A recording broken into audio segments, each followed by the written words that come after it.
Hey everyone, you guys have been sending some articles my way Yeah. about these survival leaflets that have been popping up in Europe. Right. Seems like everyone's talking about them. Yeah. And you want to understand what's really going on. Yeah. So we're doing a deep dive today into an article from a Greek news site. Okay. It's called EL, and the title is pretty eye-catching. Mm-hmm. It's Northern Europe. State leaflets with survival instructions are distributed to citizens. Wow. So we're talking about countries like Sweden, Finland, and Norway Right. prepping their people for something. Yeah. And we're going to try to figure out exactly what. Yeah. These leaflets are interesting because Yeah. they go beyond the usual, keep a flashlight handy advice. Right. This is a sign that some governments are genuinely concerned Yeah. about large-scale disruptions, Mhm. and they're not shying away from telling their citizens to get ready. The EL article specifically mentions that millions of Swedes are getting these updated survival guides. Wow. And get this, they're twice as long as the ones that they got just 6 years ago. That's a pretty big jump. Yeah. It certainly suggests a significant shift in their risk assessment. Yeah. What's even more interesting is what's inside these leaflets. Right. Besides the usual stuff about storing water and food, Yeah. they're recommending iodine pills. Iodine pills. Yeah. That's not your average power outage prep. Right. Makes you think about nuclear threats. It definitely raises that question. Yeah. And it's not just Sweden. Uh-huh. Finland and Norway are also issuing similar guidance. Wow. The fact that multiple countries are taking these steps points to a shared sense of unease. So we're not talking about one country being overly cautious here. No. This is a pattern. Yeah. What does that tell us about the bigger picture in Europe? Well, countries like Norway are explicitly telling their people to be ready for a situation where the entire financial system could collapse. Wow. Imagine that. Your money, your bank accounts, Yeah. all suddenly useless. That's a chilling thought. It is. Yeah. And it's not just some vague warning either. Right. The Norwegian Minister of Emergency Preparedness Okay. is quoted in the article as saying, if you can pay in many different ways, you strengthen your preparedness. If no one pays or accepts cash, they will no longer be an emergency solution when the crisis reaches our doorstep. Wow. That statement alone suggests they're anticipating a very specific type of crisis. Yeah. And they're giving their citizens a very direct way to prepare for it. So what kind of event could trigger a financial meltdown like that? Right. It's not just a power outage we're talking about here. Exactly. It Yeah. makes you wonder if they're considering scenarios that go beyond conventional warfare or natural disasters. Okay, let's put on our analytical hats for a minute. Okay. Is there a direct connection Yeah. between these survival preparations and what's happening in the world right now? What events or conflicts could be feeding into this sense of anxiety?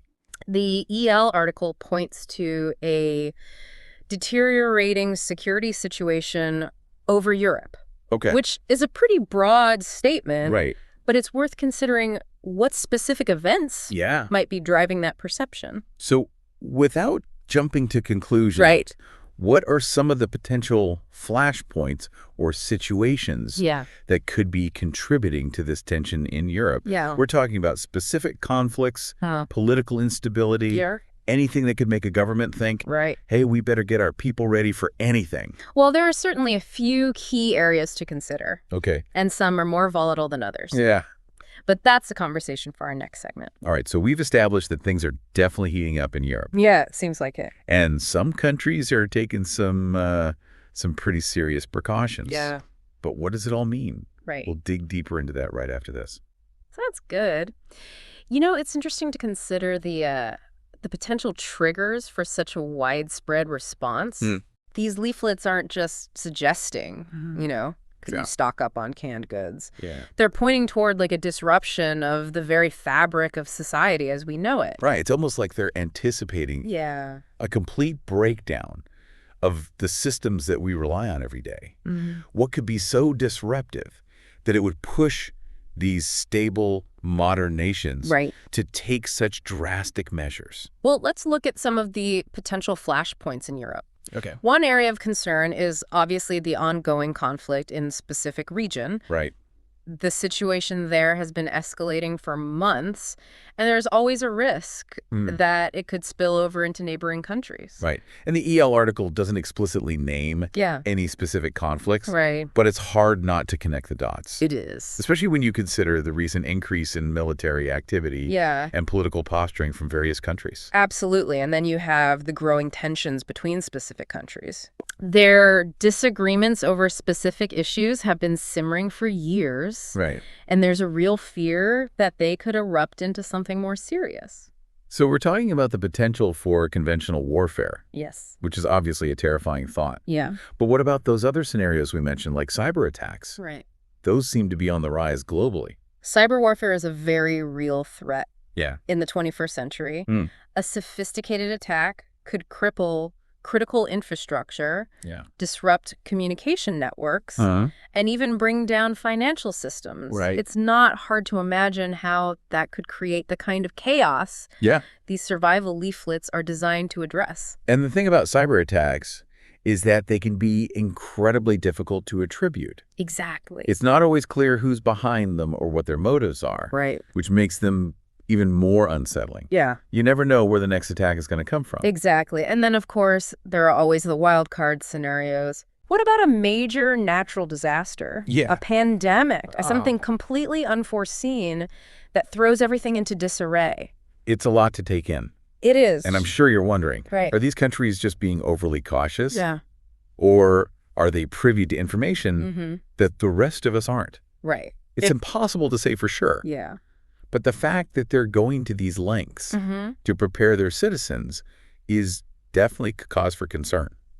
What's especially striking is the focus on financial preparedness. Yeah. The fact that they're explicitly advising people to diversify their payment methods suggests they're anticipating a situation where traditional banking systems could be compromised. Yeah. That's not something you see in your average disaster preparedness guide. It makes you wonder what kind of intelligence they're working with. Yeah. Are they seeing specific threats that we're not aware of? Exactly. Or are they simply acknowledging the inherent fragility of our interconnected world? That's a great question. Yeah. And it's one that we can only speculate about. Right. But what we can say for certain is that these governments are taking the possibility of major disruption seriously. Yeah. They're not just talking about it. They're taking concrete steps to prepare their citizens. And that brings up another important question. Okay. How are people reacting to these warnings? Yeah.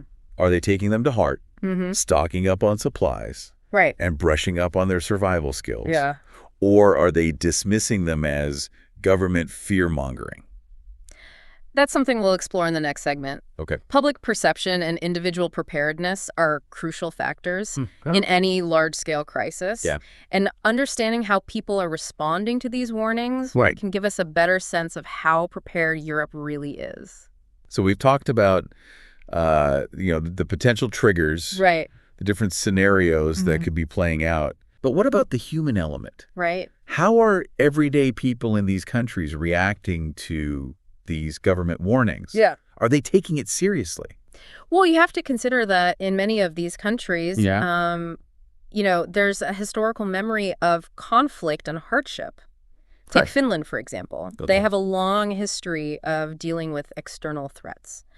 And preparedness is deeply ingrained in their culture. Right.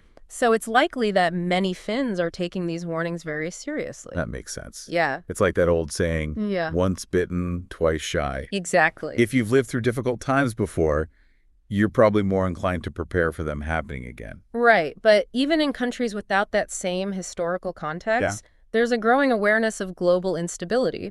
People see the news, they see the conflicts and the economic uncertainty. Yeah. And it's natural to start thinking about what they would do if something similar happened closer to home. So even if they haven't personally experienced a major crisis, they can see the writing on the wall. Exactly. It's like a global ripple effect. Precisely. And that's where these survival leaflets come in. Yeah. They act as a catalyst for those conversations, for those what-if scenarios that people might have been pushing to the back of their minds. It's like the government is saying, look, we're taking this seriously and you should too. Right. But are people actually doing anything about it? Are they building bunkers in their backyards? I don't know about that. Stocking up on years' worth of supplies? Well, it's unlikely that everyone is going to that extreme. Yeah. But there are definitely signs Yeah. that people are taking preparedness more seriously. Okay. We're seeing an increase in sales of emergency supplies.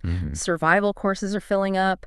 And there's a growing online community dedicated to sharing information and tips about prepping for different types of disasters. So it's not just about the physical stuff like food and water. Right. It's also about knowledge and skills. Absolutely. Knowing how to purify water, build a fire, or provide basic first aid. Right.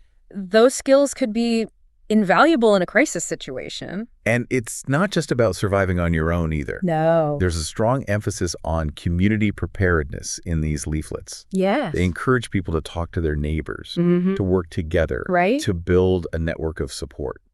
That's a crucial point. Yeah.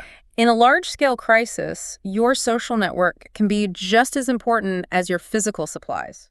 So what does this all mean for you? Yeah. Well, it might be worth taking some time Yeah. to think about your own level of preparedness. Do you have a plan in case of a power outage or a natural disaster? Right. Have you talked to your family about what you would do in an emergency?